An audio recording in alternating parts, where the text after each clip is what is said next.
Hello, how are you doing? Meze mutereka nizere ko mumeze neza cyane kabisa, cyane ko hari nacyo tuba tubifuriza aho muhereye hose. Ndizera ko mumeze neza cyane. Hanyuma nk'ibisanzwe ikiganiro cyitwa Tembera Culture Vibes in TV. Hanyuma uboneraho amakuru menshi agiye atandukanye ajyanye n'imyidagaduro. Hanyuma uyu munsi turi bugaruke ku ngingo eshatu cyangwa se enye ziremereye. Uyu munsi ntibisanzwe kabisa kubera ko nanjye amakuru mfite ndumva ndumva kabisa uyu munsi ntago bibuze kuba bisanzwe. Hanyuma uyu munsi ngufite inkuru zigera kuri eshatu nkuko nari maze kubwira. Ndi buhere ku nkuru y'umugabo yitwa Bruce Melody. Ubwo se nta nubwo ari n'umugabo, ntabwo nta bagabo. Yitwa Bruce Melody, yitwa The Band cyangwa se Tiger B. Abagabo bombi murabizi ko bafite igitaramo ku itariki ya mbere y'ukwezi kwa mbere, ngira ngo ni mu mwaka utaha.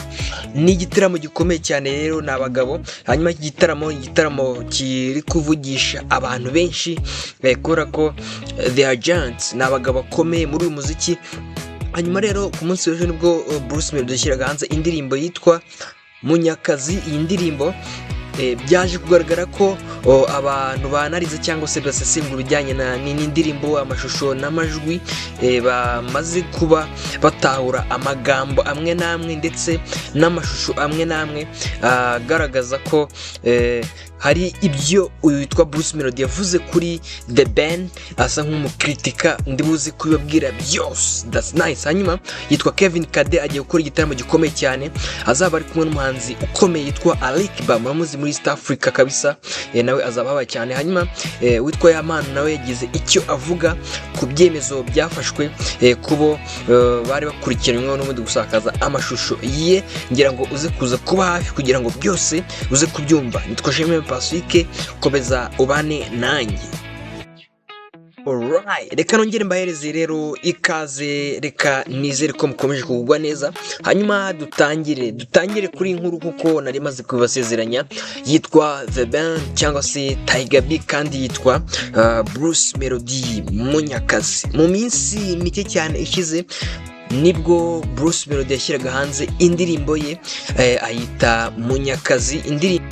Indirimbo iri gukundwa n'abatari bake muri gihugu cyiza cyacu cy'u Rwanda, that's nice. Hanyuma abasesengura amashusho y'indirimbo ndetse n'amajwi, ubwo n'abasesenguzi b'indirimbo muri rusange, bavuga ko iyi ndirimbo irimo amagambo agiye atandukanye agaragaramo.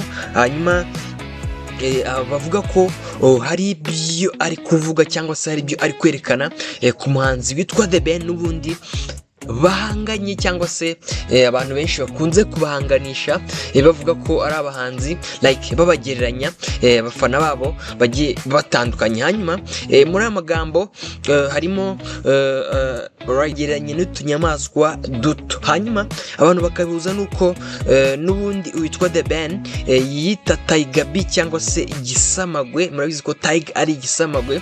Hanyuma bakabigenda bavuga ko ashobora kuba yaravuze ko badakwiye kubigeranya n'izo nyamaswa like nkuko n'ubundi yiyita igisamagwe. Hanyuma ikindi ngira ngo nko ku munota wa mbere n'amasegonda make nibwo agaragara afite PlayStation.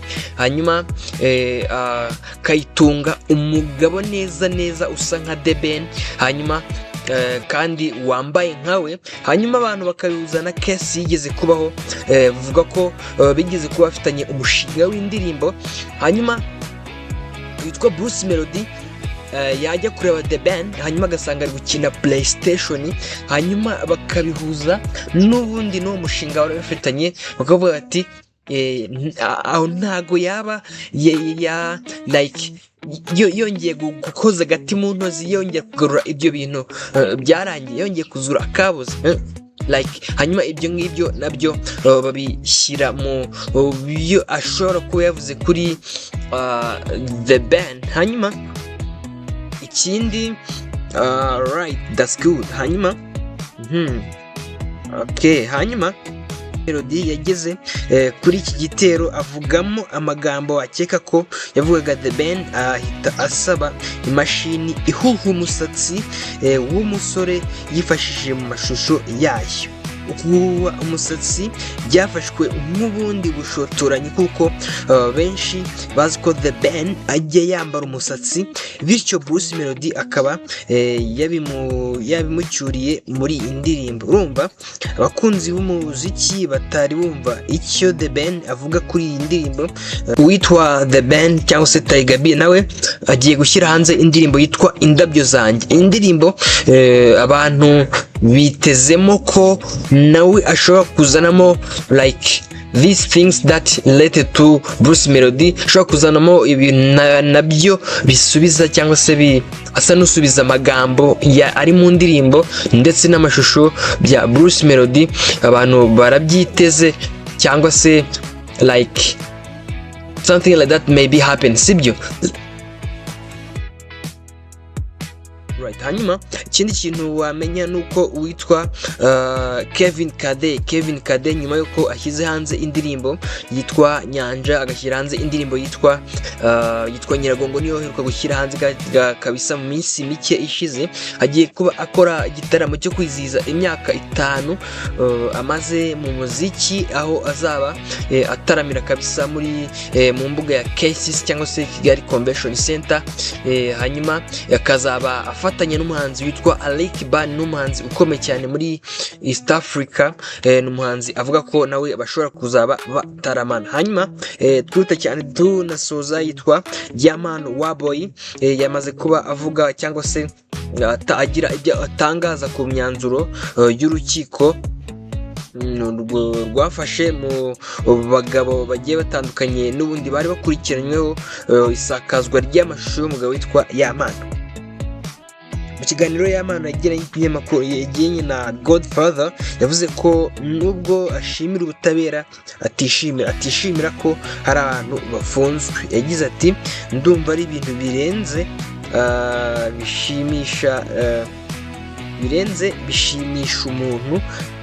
umuntu ariko nanone mpita ntekereza nti ariko ubu ngubu iyo aba bantu badakora ibi ngibi biba bigeza.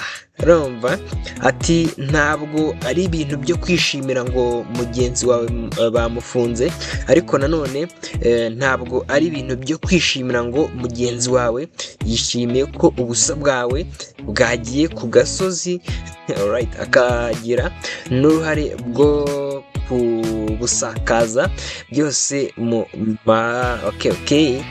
mu make, right, right, that's good. Ifungwa no witwa Yamano kabisa. Yamano yasobanuye ko mu bavugwa muri dosiye atari bose yatangiye ikirego agamije ko bafungwa. Yagize ati nta n'umwe natangiye ikirego nifuza ko bamufunga. John namutangiye ikirego kugira ngo abe umuhamya. Umuntu nagiraga ngo afungwe ni witwa Puzzleman. Umuntu natangiye ikirego ngira ngo afungwe ni Puzzle. Abandi nabashyizemo kugira ngo bigire ubusobanuro. That's nice. Ubwo nabarimo John ndetse na Dumba. Yamano yavuze ko aba bose yashyize mu kirego muri Gicurasi 2025 bivugiye ko amashusho ye atera akabariro n'umukunzi we bayabonesheje amaso nabo mu mashusho. That nice. Hanyuma inasoreje ntago nshaka ko dutinda, ngomeza kubasezeranya kabisa andi makuru menshi agezweho mu myidagaduro ndetse n'ibigereranyo bicukumbuye kuri showbiz. Mukomeze mubane natwe.